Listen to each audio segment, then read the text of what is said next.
Good morning, fantasy. How's everybody doing out there today? We are back, everybody, after a short break right there for my 21st birthday. We are better than ever with Good Morning Fantasy, coming back at you live every single morning, Monday through Friday, 8:30 a.m. Eastern Standard Time. It is Thursday, February 10th. I hope you guys all have had a great last few days. I had a good time celebrating my 21st birthday. Thank you guys for allowing me to have a couple days off to celebrate. It was a good time, and now we are back and up early this morning for you guys to break down the AFC North, breaking down their 2021 NFL season and looking forward to the 2022 season. There was a lot of interesting outcomes in this season, right, for the AFC North. Going into the year, a lot of people expected the Cleveland Browns to be a strong contender for winning the division or even being a Super Bowl contender, honestly, but their team completely fell apart. Baltimore Ravens were plagued with injuries like I've never seen before for an NFL team, honestly. They had the worst injury luck I've seen from an NFL team in a very long time. The Pittsburgh Steelers, it was the story of Big Ben becoming washed, even though he was already kind of washed last season. And it just was not a great season for the Steelers all around. They finished just above 500, squeaked into the playoffs somehow, and got destroyed. And the Cincinnati Bengals obviously are in the Super Bowl, so everything's going right for them, heading in the right direction over there in Cincinnati. So today we're going to go one by one and break down all those teams for you guys, looking back on their fantasy seasons position by position, and looking forward to 2022, see where some value could be on the roster. Maybe we're a little ahead in the draft. I'm not too keen on new prospects yet, so be patient with me there. I'm going to dive into film on the new draft class after the Super Bowl is over. So after the Super Bowl is over this coming Sunday, I'll start diving into film. We'll start doing prospect breakdown episodes and all that good stuff. So starting off today with the first team in the AFC North, I want to talk about the Cincinnati Bengals, coming off of last season. So the 2020 season, Joe Burrow's rookie season. The Bengals were okay. I mean, obviously they were like one of the worst teams in the NFL still after getting Joe Burrow number one overall in the draft. Burrow showed some good signs as a rookie, obviously, but then he got his leg completely blown up in around week 10. There was a ton of concerns last offseason coming into this offseason is if Joe Burrow was ever going to be the same again, if his mobility was going to be there, if he was going to be the same quarterback. How was his injury going to hold him back or hinder performance moving forward? He answered all those questions and more. Let me tell you, Joe Burrow absolutely lit it up this year. He is like fourth in the Vegas odds for the MVP in the NFL. He's probably going to win Comeback Player of the Year. He could win Super Bowl MVP. He could win the Super Bowl here this coming Sunday. The Cincinnati Bengals did everything right possible this offseason. They drafted Jamar Chase, number 5 overall, that a lot of people thought was a controversial draft pick. I personally thought they should have drafted Penei Sewell. I guess I was wrong. Jamar Chase has been every single bit as good as promised as a prospect. And don't get me wrong. I thought Jamar Chase was the best wide receiver prospect we've seen in a long time coming out. I just thought that Penei Sewell could have been a bit more beneficial to the Bengals' long-term situation there in Cincinnati. But regardless, the Bengals have made all the right moves. They signed in free agency Trey Hendrickson, Mike Hilton, DJ Reader finally got healthy from the last free agency class, and many more great players, great selections, and great free agency signings all came together for the Bengals this season. While their offensive line was still atrocious, they found ways to win games, mainly through Joe Burrow, T. Higgins, and the defense rapidly improving, and Trey Hendrickson's sack efficiency. So, the Bengals, let's dive into some fantasy production here. Joe Burrow had a huge breakout, obviously. Burrow is the big story for the Cincinnati Bengals this season. Obviously, he finished as a top 10 quarterback this year for fantasy football, which is very impressive. A lot of people thought he wouldn't even crack QB1 surface. You know, the thing that sucks is I was on the whole Burrow greater than Herbert train all offseason long. And while Burrow finished, I believe, like in the top 5, don't quote me on that, but I'm pretty sure he finished around QB5. And I thought that that would definitely be Herbert coming into the season if Burrow finished top 5. But Herbert just had to go and finish at QB2. So my Herbert less than Burrow take, or Burrow greater than Herbert, however you want to say it. I think I basically was right. I mean, I was right about calling his breakout. And I'm very happy that he did break out because I was on that bandwagon all offseason long, and Joe Burrow really put it all together this year, taking the next step forward for the Cincinnati Bengals. Looking at him this season and looking forward, Burrow, I think, is an elite quarterback going forward. He's an elite, I don't know about top 5, but definitely top 10 year in, year out quarterback every single season now moving forward. Maybe top 5, I don't know. I love Joe Burrow, though. Next year, I would definitely feel comfortable drafting him as my QB1, depending on his ADP. He might be a little too expensive for me in drafts, so I might want to prefer guys like Jalen Hurts a little bit later, or some new scrambling quarterbacks a little bit later. Trey Lance is probably going to be a top option for me next season, pretty late. But Burrow and Jamar Chase stacks next year in fantasy are going to be elite combination. Jamar Chase, T. Higgins, and Tyler Boyd all had an interesting dynamic this year. A lot of people didn't really know how Tyler Boyd was going to fit in the mix with Jamar Chase and T. Higgins. It ended up being that Tyler Boyd was the one who fell off a cliff, as some people predicted. Higgins and Jamar Chase took that step forward, especially Jamar Chase finishing as a top 5 fantasy wide receiver this season. T. Higgins finished as a top 12 wide receiver this season, so his stock shot up immensely with the addition of Jamar Chase after getting double teamed all season long by getting the top cornerbacks and stuff like that. T. Higgins is a dub. Thoughts on Willis? Akash, I honestly have not looked at any of the prospects yet at all. I'm going to get started on that after the Super Bowl. I'll take a heavy dive into film and all that jazz, and I'll be on prospects soon. So stay tuned for that. But for now, I'm not too keen on any of the prospects, honestly. But anyway, the Bengals wide receiver relationships are really interesting going forward. T. Higgins and Jamar Chase are studs. I think T. Higgins can be a really good draft value next season because I think people are going to undervalue him and just overrate how good Jamar Chase's target share and everything is. But that doesn't really matter to me. I want T. Higgins, especially with how good of a value he is. Tyler Boyd is not great anymore. I don't really want Tyler Boyd moving forward, even though he had an okay 2021, but I'm not interested in Tyler Boyd. I would be selling him in Dynasty for anything I can personally. But Jamar Chase and T. Higgins, good 2021s. 2022 is going to be great. So it's going to be good. It's going to be real good. I'm very excited for the Bengals' future. I think that Joe Burrow, Jamar Chase, and T. Higgins, and Joe Mixon. I forgot to touch on Joe Mixon real quick. Mixon had a great 2021. He finally had the fantasy football breakout everyone's been waiting for. I think that's going to continue moving forward. I think he's going to have more solid seasons with the higher ceiling of this offense, more touchdown production, better fantasy games, more passing work. I think Mixon's a great asset right now. Go buy him a dynasty for cheap. Absolutely. Akasha, it doesn't matter if you've watched film. I haven't watched them either, but thoughts on QB Rush go Burr. Understandable. You don't watch film in general though. You just use your spreadsheet, but that's okay. Anyway, up next we have the Pittsburgh Steelers, my favorite team in the NFL. 2021 was not a great year for the Steelers for fantasy, except for Najee Harris and Deontay Johnson. Start with Najee Harris. Najee Harris finished as the top 5 running back this year. Points per game, I think he was around the RB8. The story for Najee this season was consistency with not the highest ceiling in the world. He didn't have any huge games for the most part, except for the last game of the season, and I think like week 4. But he was very, very consistent. He didn't hurt you very often at all. Tons of workload, very low yards per carry due to bad offensive line play, but tons of volume, tons of passing work, tons of overall yardage on the offense. Just basically unlimited touches. Deontay Johnson, before we get off Deontay, before we get into Deontay, let's finish off Najee. Next season, I think Najee's going to be a top 5 draft pick, probably for redraft. I think he's going to be a fantastic player again. I think he's going to get a lot of work. The offensive line probably going to get better, so I think Najee's going to be another great asset.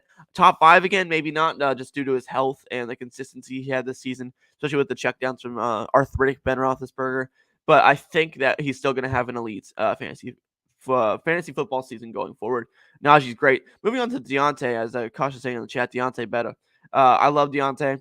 Deontay is an elite wide receiver in the NFL. He's severely underrated. He can do everything on the NFL field. He's an elite route runner. He's the number 1 in that offense by far. He's going to get a quarterback upgrade no matter what this next season here. Deontay finishes the top 10 wide receiver in PPR points per game this year. I love Deontay Johnson. I think next year he's going to be another stud, another steal. Draft Deontay Johnson everywhere. Moving on to Chase Claypool. Chase Claypool had a down year this season, never scoring like any touchdowns, was used only for little crappy jump balls and screen passes and jet sweeps. I think the offensive coordinator next year will be less limited with Big Ben's arm strength to get Chase Claypool more involved in this offense.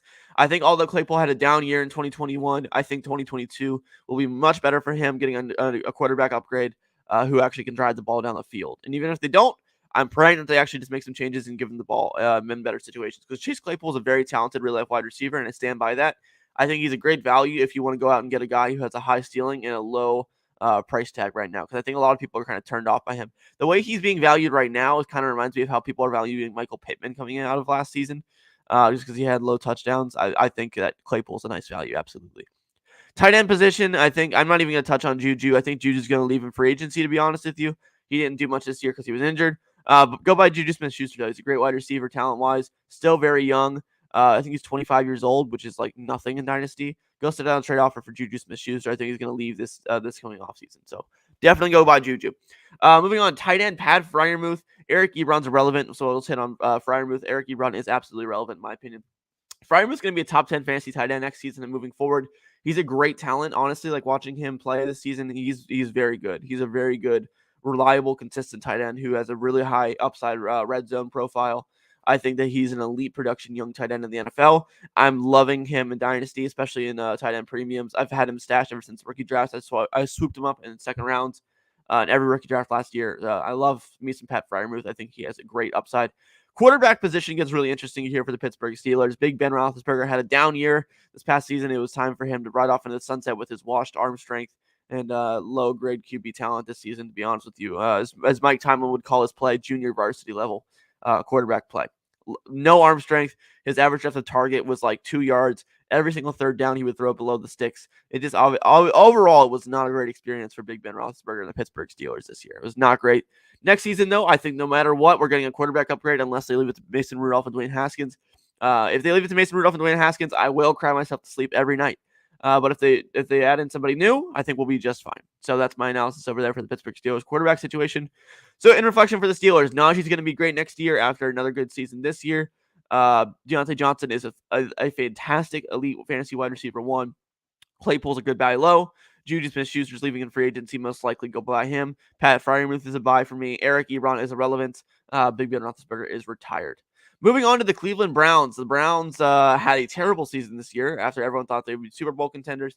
Went out and got Jadeveon Clowney. Got a bunch of other weapons for Baker Mayfield. They brought in Anthony Schwartz to be the field stretching guy. It just did not work at all for the Cleveland Browns this year. Baker Mayfield ended up getting injured, which obviously kind of derailed their season, even though he doesn't play that good when he's healthy.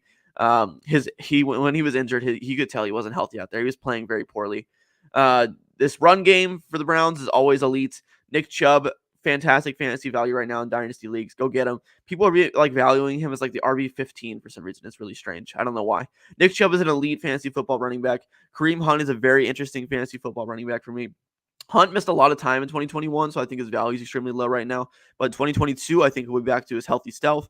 And him and Nick Chubb will be a nice 1-2 punch. And I guarantee you Kareem Hunt will finish within the top 30 running backs, which is absolutely plenty of value for him in that Cleveland Browns offense. Nick Chubb, coming off a down year for Nick Chubb, I'd say, but I still think that he'll have an elite 2022 season. They'll bounce back. Their offensive line in Cleveland is fantastic.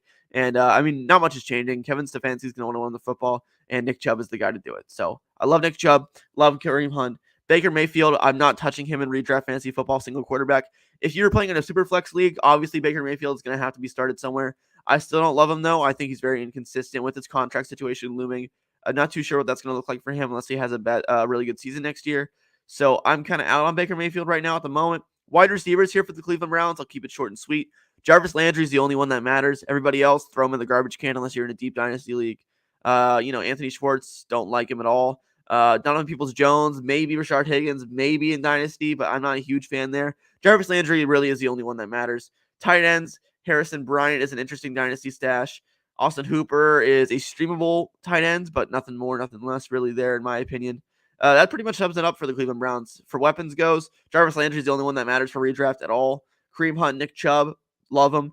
Baker Mayfield, mid as hell. Moving forward to our last team of the day here, guys. The Baltimore Ravens were absolutely cursed with injuries this year with J.K. Dobbins, Gus Edwards, and who was their third string running back's name? I forget who his name was. Oh, geez. It's not coming to me. Oh, wow. It's going to bother me. Justice Hill. They all three of them went down to injuries, really bad injuries preseason. Achilles, ACL, and what was Gus Edwards? Might have been another ACL. I forget. But it was a terrible, terrible sequence of injuries for the Baltimore Ravens. They lost all their running backs. It automatically took the ceiling off their offense. Lamar Jackson got banged up a ton this past season with Tyler Huntley coming to the forefront and shining a little bit, who actually is pretty interesting. If you're in a dynasty league, Tyler Huntley is an interesting add to me, like legit. I like Tyler Huntley a lot. I think he could be a pretty good starting quarterback week in, week out in the NFL for sure there, in my opinion. I think that for the Baltimore Ravens, the story of this past season was injuries. I think next year they'll come back and be much better.